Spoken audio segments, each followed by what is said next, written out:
got to talking to him. Hey, where you been? You know, I said, I was at Bentwaters. They had Bentwaters.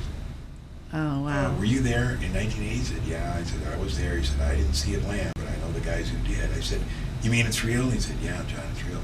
So then at the exact same time, I ended up, I was based in New York with this airline, and I called Bud Hopkins, and I said, I'd like to talk to you. He said, okay. So I came back from a trip in Europe. It was crazy. I had my big suitcase and my flight bag and something else, and instead of going to the apartment I lived at and dropping it off, I went to Bud's house. So when I ring the doorbell, he opens it up. He says, John Lear, and I said, yeah. He says, what's all that? He was afraid I was going to come in and move in with him.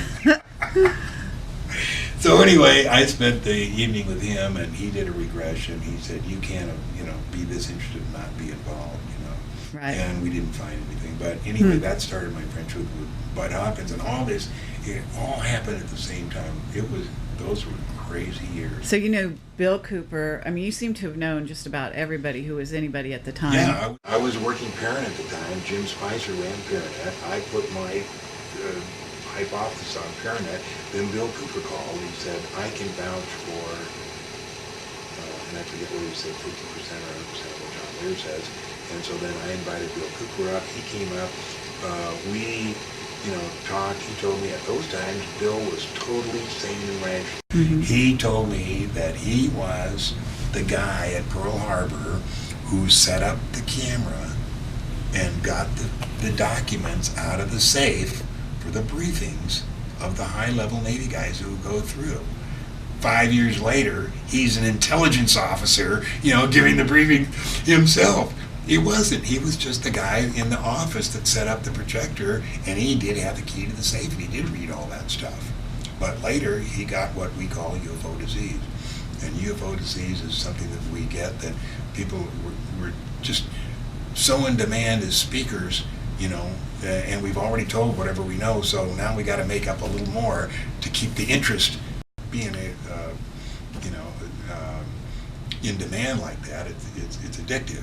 So you make up a little more, and that's called UFO disease, and that's what happened to Bill. He started making stuff up. About this time, Bob, I met Bob here the summer of 1988. Bob Lazar. Yeah. Sat right there with Gene Huff, and Gene Huff had come over. Gene Huff had called me, and he said,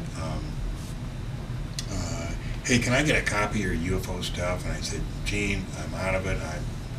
My wife's, going nuts. I said, I just dropped everything. He says, well, in case you ever need a appraisal on your house, maybe we could work a deal out. I said, you're an appraiser? And at that time, I needed an appraisal to get a second because I'm totally out of money.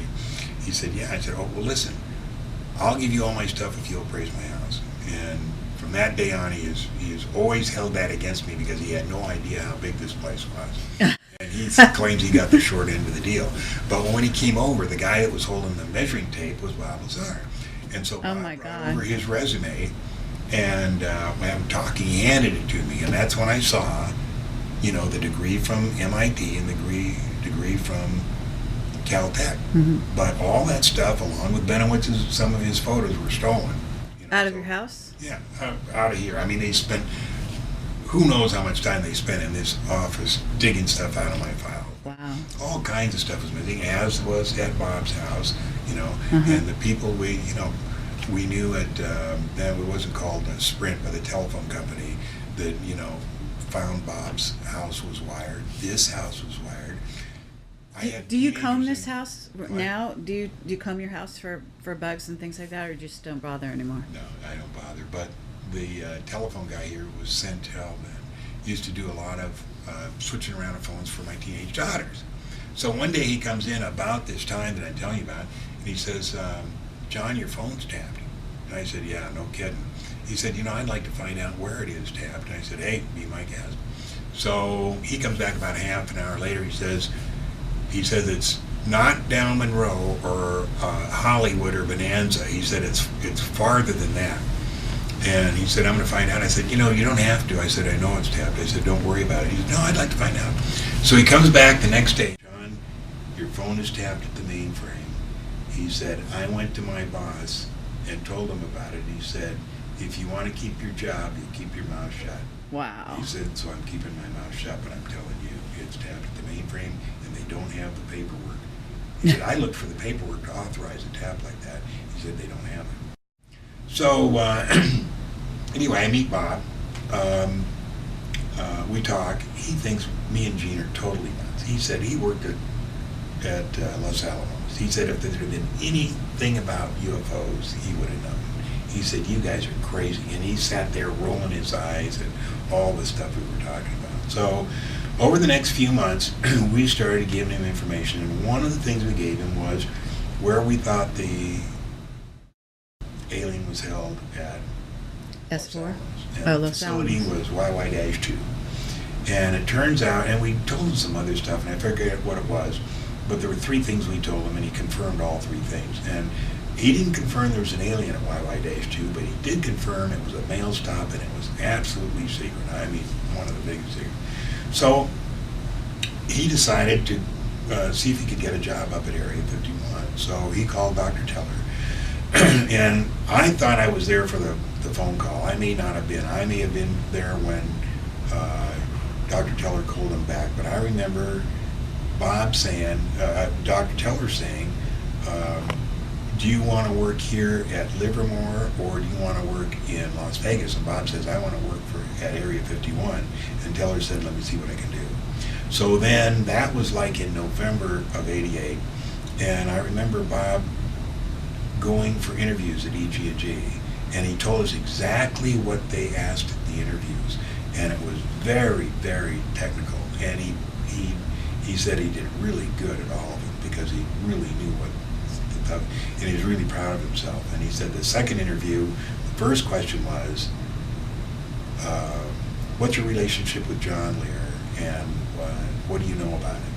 And Bob said, was talking to me, he said, I told him that I do know John Lear, I go over to his house, I think he sticks his nose in places where it doesn't belong. He said, what I didn't tell him is I also like to stick my nose in places that doesn't belong. So then the next thing I know is, I think, I say December 6th. It could have been before or after, I remember, but this table wasn't here, there was two chairs there. He came in, it was at night, it was about 7 or 8 o'clock, and he sat down. I was writing checks, and he said, John, I saw a disc today. And I looked up, and he said, what? He said, I saw a disc today. I said, there's ours. He said, theirs. I said, you went to Area 51? He said, yeah. I said, what are you doing here? I said, why did you find out what's going on and then tell me about it? He says, no. He says, you've taken so much crap over this thing. I'm telling you, I saw it. It's all real.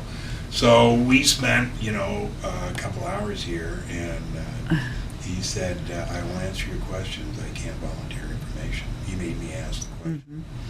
Mm-hmm. And then we went outside, stood outside, looked up at the stars. I said, well, if I want to go to Zeta Reticuli, which way do I go? He said this way, and he was saying how they take off, and he had an explanation for why you have to go to the right first or this way, whatever it was. Anyway, but that went on for several months, and he'd come over whenever he got back and tell me what he saw. One night he comes in, sits down, and after the first night, we didn't talk in here anymore, and I forget what the trigger was, but we didn't discuss anything. So he's sitting there like this, and giving the high sign. So we walked out that door, out by the pool, and out by the stable. And as we walked by, Marilee, who was always suspicious of everything, says, where are you guys going? And I think, we're just going to go out in the back and talk. And so we went out in the back alleyway there, and I said, what? And he said, John, you will never know what it's like to see your first alien. I said, you saw him? He was alive? He said, yep. And he told me the circumstances, and he was being led down a corridor in S4, guards on each side. I have the drawing here that when he told me that, of what he said there was a door. He said it had a regular square window about 12 inches by 12 inches with the wire going through, and inside he saw the back of the gray standing with the back towards him and talking to two scientists who were looking down like this, and they had their lab coats. And so that was just and the stories go on. He was sort of his house was trashed. You know,